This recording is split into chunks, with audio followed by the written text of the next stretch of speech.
Well, good afternoon, everyone, and welcome to reInvent 2024. I hope you had a really awesome day one. It's great to see you, so thanks for coming to this Monday afternoon evening slot. It's really appreciated. So, quick intro to myself. I'm Mike Dukes. I'm a senior manager for startup specialists in EMEA. And I'm actually part of something called the Specialist Organization at AWS. And the reason that I just quickly say this is that you as AWS customers actually have access to specialists across different domains and different products. So be that databases, networking, containers, serverless. If you ever want to access specialist support, you can actually just do so by talking to your account team. So it's a really handy tip to know. I'm honored to be joined here today by the very awesome Miles Bryant from Monzo, who's come all the way from London with me.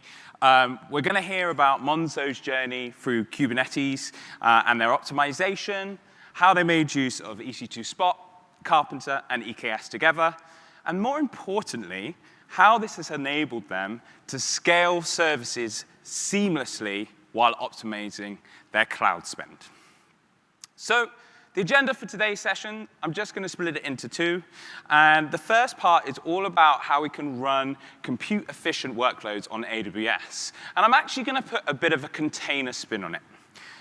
When we talk about Amazon EC2, EC2 Spot, and Graviton, they are some really great cost optimization levers that you can pull when making use of EKS. Karpenter just helps enable that journey even more. And the final part of part one is I'll just talk through a general kind of optimization journey with EKS and some really useful levers to pull. Then I'll hand over to Miles, and he's going to talk about Monzo's journey. He'll also give a quick introduction to Monzo if you're not familiar with who they are. Then he'll talk about the journey that they've taken on Kubernetes, going from a self-managed platform over to EKS with Karpenter, and then on to Spot. And finally, we'll do a bit of takeaway and learnings from what they've learned and taken. Cool. So let's go on with part one then. So EC2, EC2 Spot, and Graviton. So AWS actually offers the broadest range of instance types to run virtually any workload. So we now have over 800 different instance types. And the reason I explain this is that it's super important when we start talking about EC2 Spot and Karpenter, because ultimately at the end of the day, it's the compute that lies underneath. So the reason that we have so many different instance types is twofold. First of all, we've got a number of different categories for compute.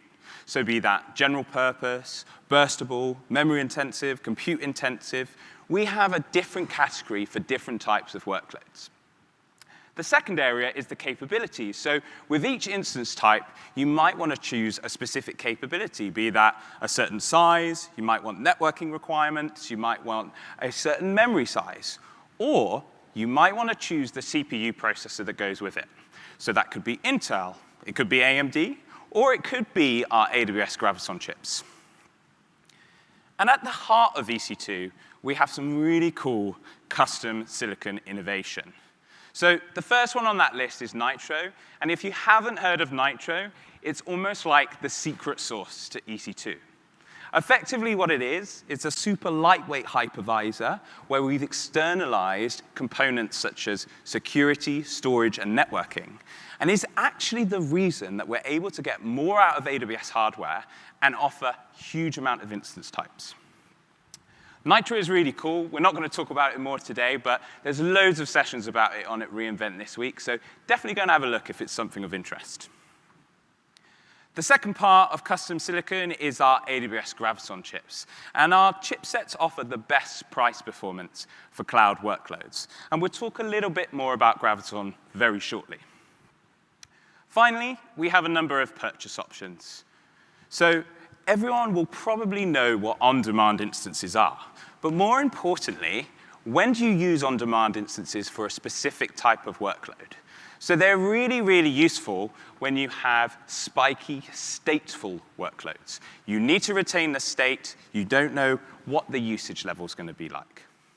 We've then got savings plans, which is you commit to a certain amount of usage over a period of time. You know exactly what that usage is going to be, and then you are able to get significant discounts on that.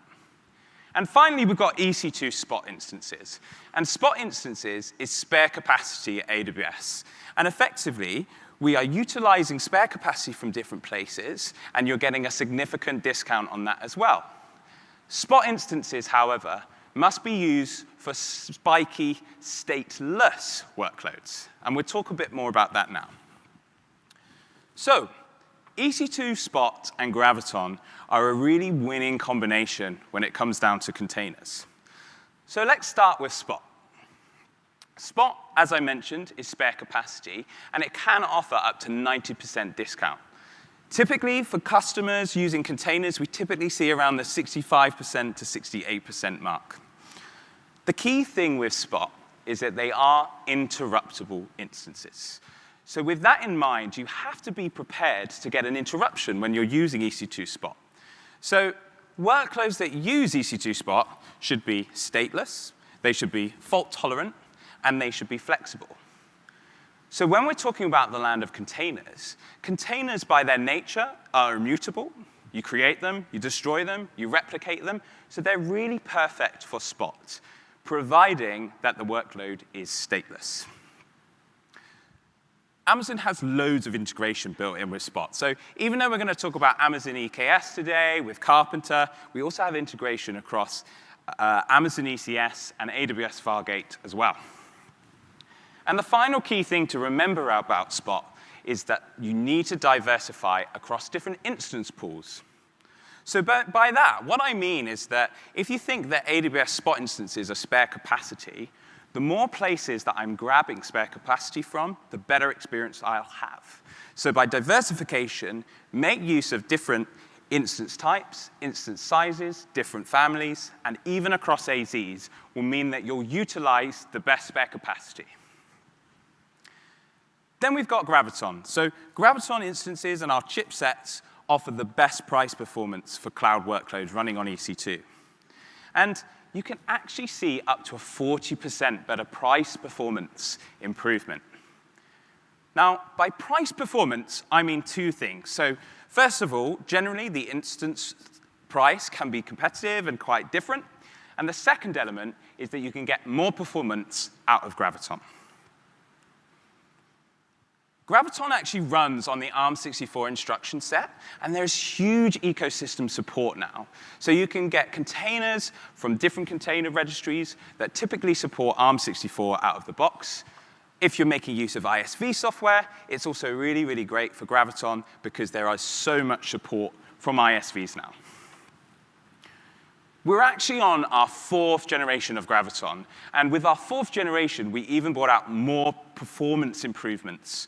And you'll actually see that we've actually launched a few new instances this week as well. Finally, my favorite kind of point of Graviton is that you can get up to 60% less energy consumption when you're using Graviton instances versus comparable EC2 instances.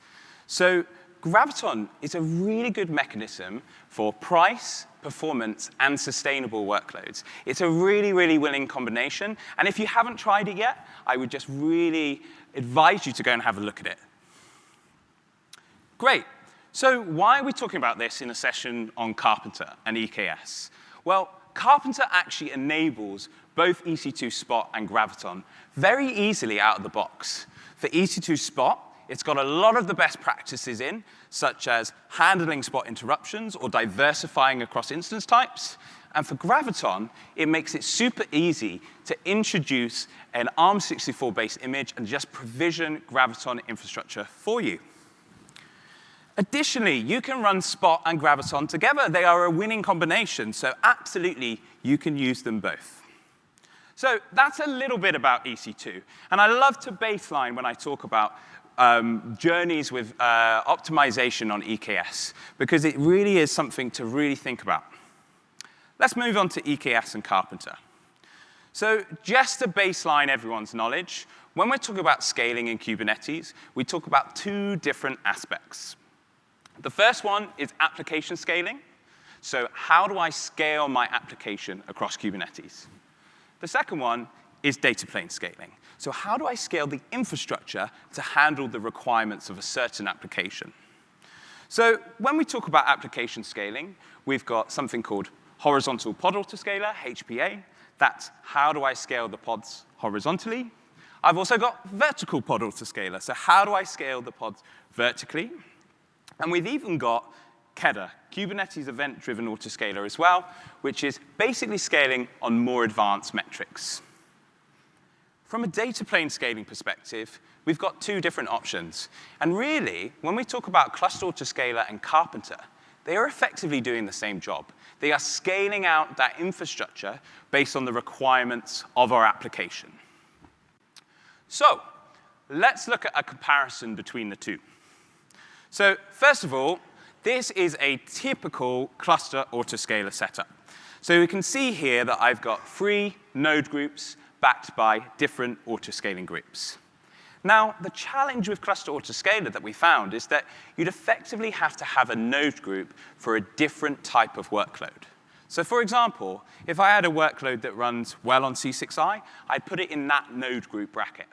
If I had a different workload that runs on M6G, I'd put it in that one, and for the P4s, I'd put it in this one too.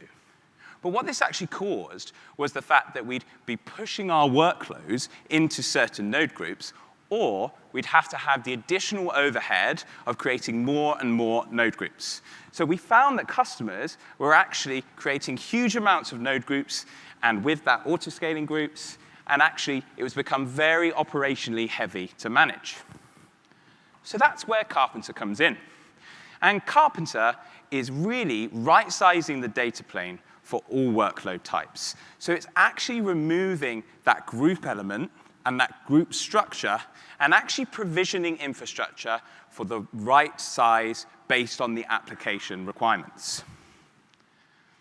So if we talk about Karpenter and what it actually is, it's absolutely application-first infrastructure. So we are provisioning nodes based on pod requirements.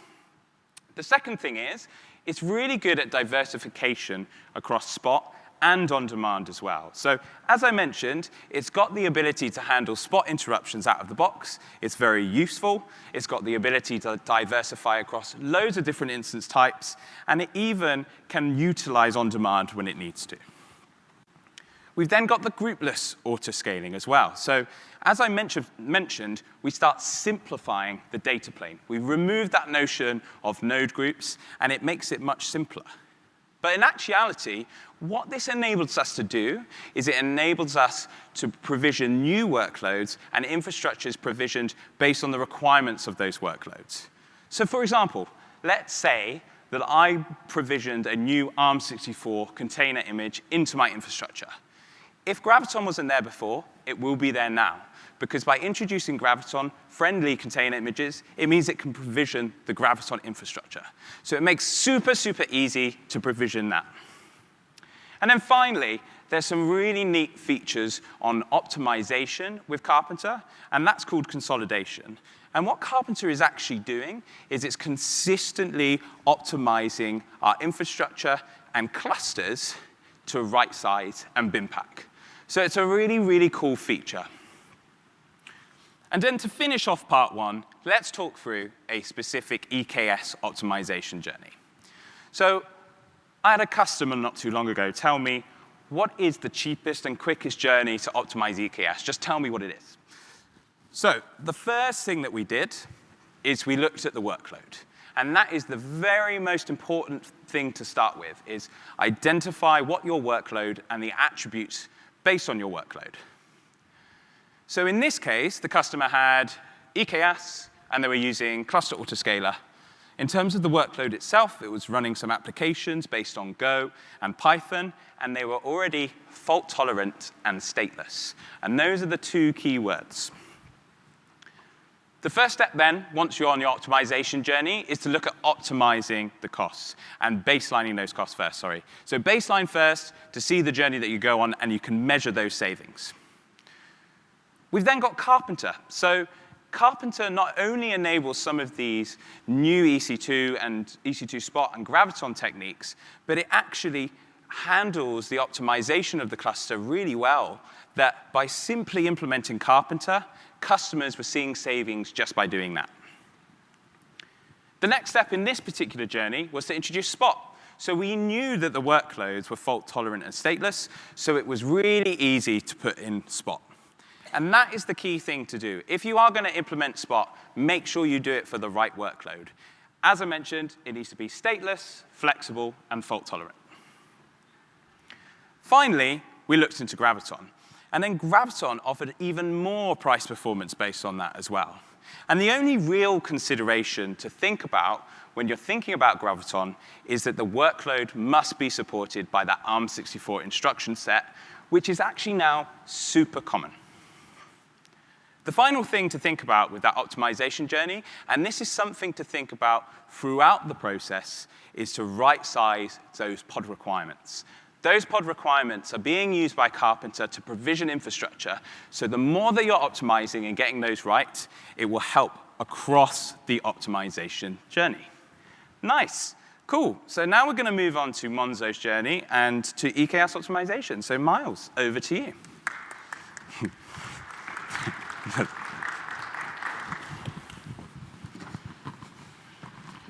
Thank you, Mike. That sets me up really nicely, and I'm excited to talk about Monzo's journey to EKS optimization. So first of all, to introduce myself, I'm Miles. I'm a senior platform engineer at Monzo. I've been at Monzo for about 6.5 years, working on our Kubernetes and service mesh infrastructure. And I lead our infrastructure platform team who look after all things compute and networking. So a quick poll, who here has actually heard of Monzo? Okay, a few people, nice. I'm going to tell you anyway. Our mission is to make banking easy and painless. We let you spend, save, and manage your money through a single interface. And if you don't know, we have these really brightly colored hot coral cards, which are quite striking when you see them. And we have about 10 million customers in the UK and a small presence here in the US as well. We basically provide this unified place to manage your financial life. Now, building a digital bank from scratch requires a lot of different features and a lot of different systems. And we have all of the usual customer-facing features you'd expect from a bank. So checking accounts, interbank transfers, loans, budget management, et cetera, et cetera. But this is really only the tip of the iceberg. There's so much stuff under the surface that happens in the background, from financial crime checks to business analytics, security, and staff data. And we knew this was always going to be our ambition right from the beginning. And we decided to start off with a microservice architecture and really build that in. And we chose microservices because it allows our engineers and multiple teams to be able to change and manage different parts of the system independently.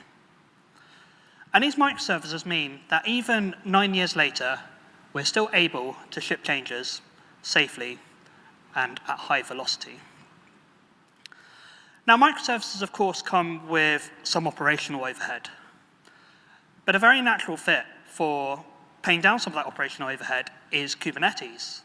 And this is because Kubernetes allows us to separate the concerns of actually running the infrastructure and the underlying compute from the concerns of writing your code and shipping it to production. And at Monzo, we've been using Kubernetes for about 8 years. When we first started using it, there was no cloud provider offering a managed platform, and the only option was to run it ourselves. Now, I've had a lot of fun over the years operating Kubernetes, and I think it can be very interesting, intellectually stimulating, but it does take a lot of time and effort. So we decided to offload this to AWS by using EKS as a managed Kubernetes service. And we recently completed a full migration from our own self-hosted cluster to EKS. So let's talk about that journey. Let's talk about that journey to EKS and optimizing our cloud cost. We go back all the way to 2016. And at this point, Monzo is really just a small startup with just a handful of engineers. We weren't even called Monzo at that point. As I said, we spun up our own Kubernetes cluster just running on AWS. And to talk a little bit about our architecture. Early on, we had around 150 stateless Go microservices. And over the next few years, as we added more products and features, this would grow to over 1,000. And our overall architecture was pretty straightforward at this point. We had just a single production cluster in a single region with one auto-scaling group for our Kubernetes worker compute, with just a single instance type and about 200 or 300 nodes. And at this point, our system was very static. Our applications and services were just manually scaled. Whenever we needed to, we'd just update the CPU memory. And this meant that our cluster was also very static. And the scaling process was pretty simple. Whenever we needed more compute, someone would just log into the AWS console, click a button, and update the auto-scaling group size. And you know what? This was absolutely fine for us. At our relatively small scale, we weren't wasting much money on spare CPU cycles, and actually, we saved a lot of time from not having to set up and debug and get comfortable using an autoscaler, and we could spend that time on other things. So let's talk about the next stage of our journey. By 2018, 2019, we needed to move on. Now, Monzo at this time was a very exciting place. First of all, it's when I joined, but more importantly, we'd just completed a very challenging migration from our prepaid card product to checking accounts and getting a full UK banking license. And we were having an incredible year of growth. We went from adding 60,000 new customers a month to over 200,000, which is just an incredible rate of growth. And we also had a crowdfunding round where we raised 200 million from our customers in just 2 days. And during this whole time, we were just constantly shipping new things. And we launched overdrafts, loans, business banking, and even our first US product. Now, I'm telling you this because more customers and more products means more microservices were being written to serve these. And more microservices and more incoming load to the platform meant that we were having to scale more and more and more. And that scaling means more time that someone had to spend in the AWS console clicking a button to update the auto-scaling group, and more money that we were wasting just having a CPU sitting around doing nothing. And that meant that it was time to move on. So we brought in auto-scaling. We focused on the application layer to begin with, just starting with vertical pod autoscaling to right-size CPU and memory. Once we were happy with that, we then added horizontal pod autoscaling, which would allow our services to scale out under load. And of course, by the time we added these, this meant our services were now scaling up and down a lot, just dynamically. So we added the Kubernetes cluster autoscaler to handle scaling our nodes up and down. And by this point, we also had a good understanding of our baseline usage. So we committed some compute spend and bought some savings plans to optimize some cost. And let's revisit our architecture. At this point, we had grown to over 1,800 microservices. And this growth was showing no sign of slowing down anytime soon. But our underlying AWS compute architecture wasn't too different, still pretty straightforward. We'd added a couple new auto-scaling groups to handle some different workload requirements, such as Prometheus monitoring, which required a lot more memory.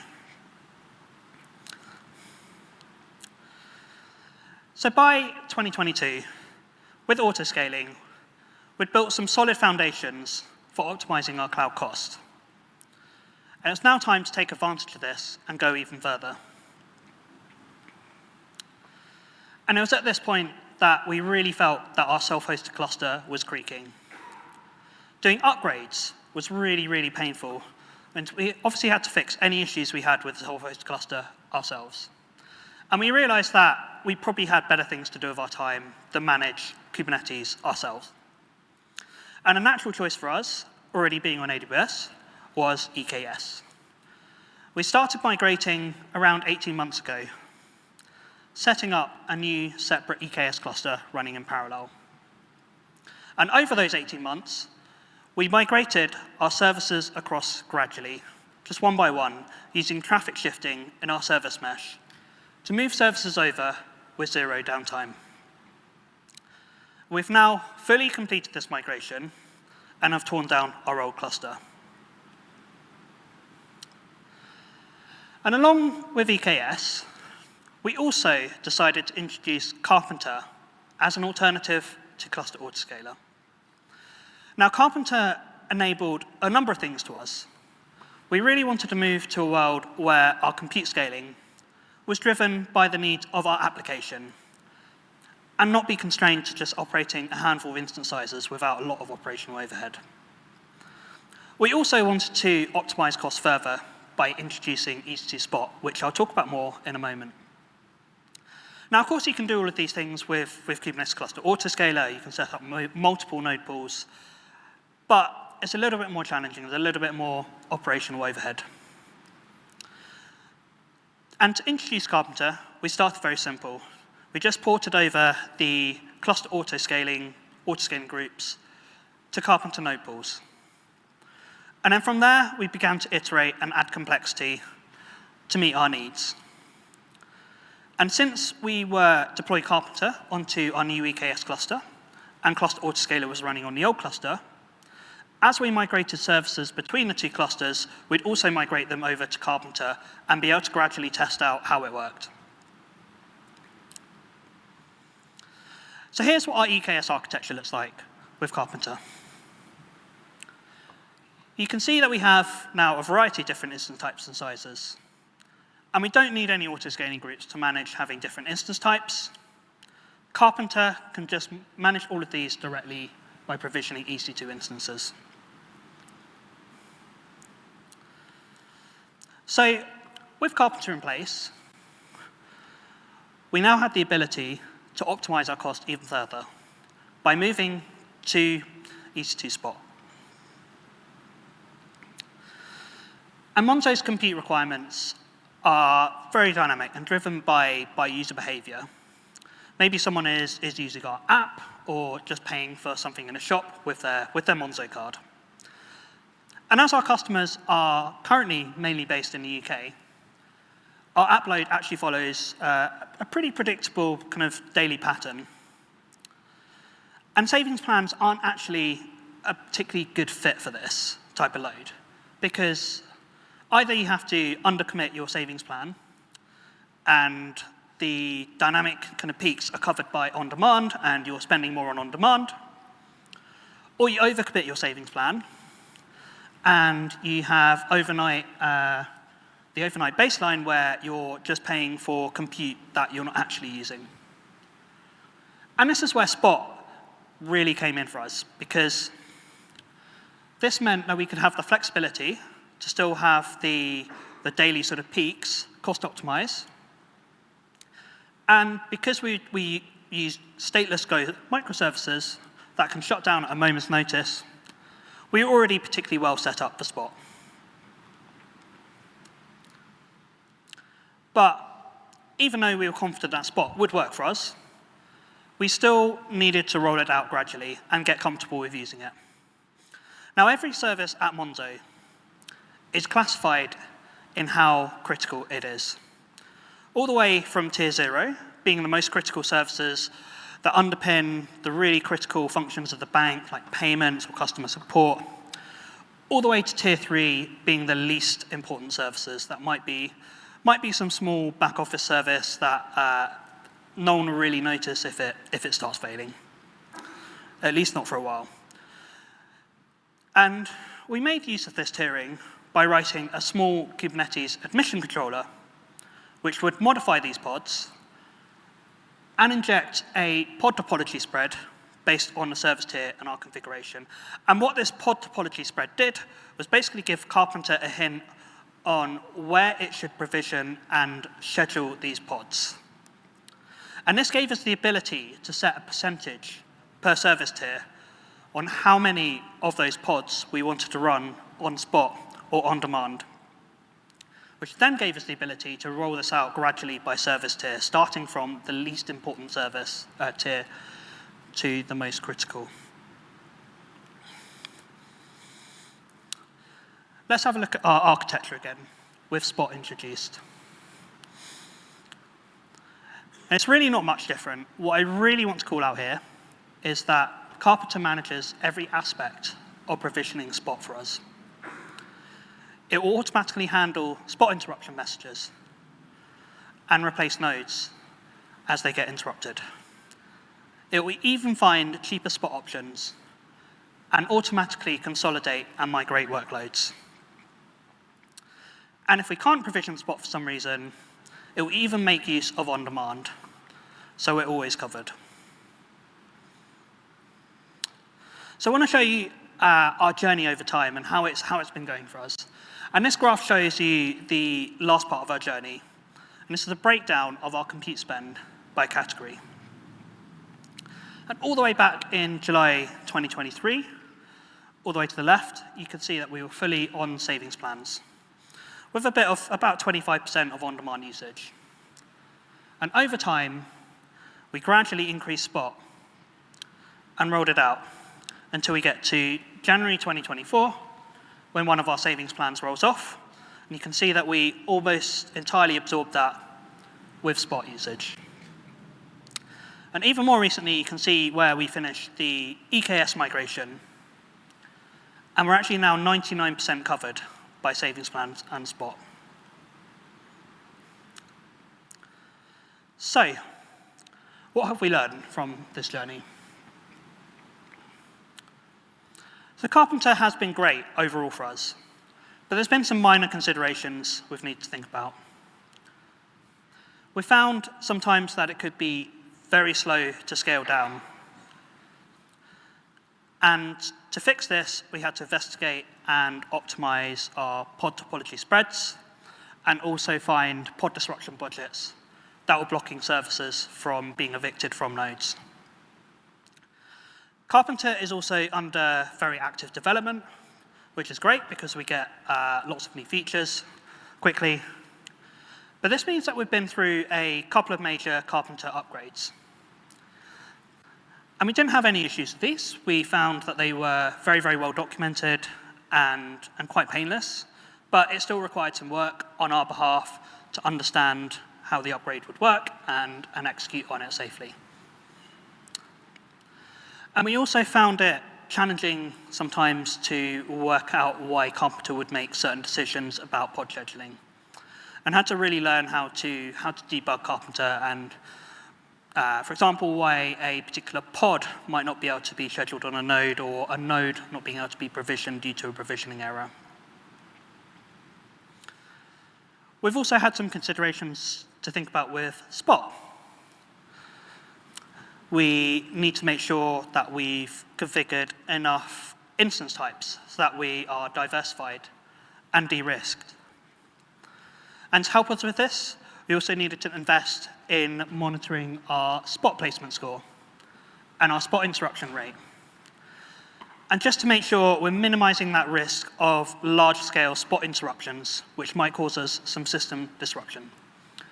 But the most interesting challenge for me was actually the perception of our platform users and other engineers. And thinking about, what if my service is terminated by Spot? Like we're introducing this new compute class which the node might get interrupted at any point. And this was actually more of an educational problem than technical. And we solved this by pointing out the cost benefits of Spot and how it actually helped us with our cloud cost optimization. But also, actually, that it's really useful for us to be able to continually test our service resiliency by having service pods terminated often, and we should always be able to handle that. But the key argument that we made So that actually, our service pods are getting terminated all of the time anyway. Our system is dynamic and constantly scaling up and down. And Karpenter is doing a lot of work to consolidate nodes, finding half-empty nodes that it can migrate workloads from. And we found from our data that services are actually 20 times more likely to be terminated due to a Karpenter consolidation than a spot interruption.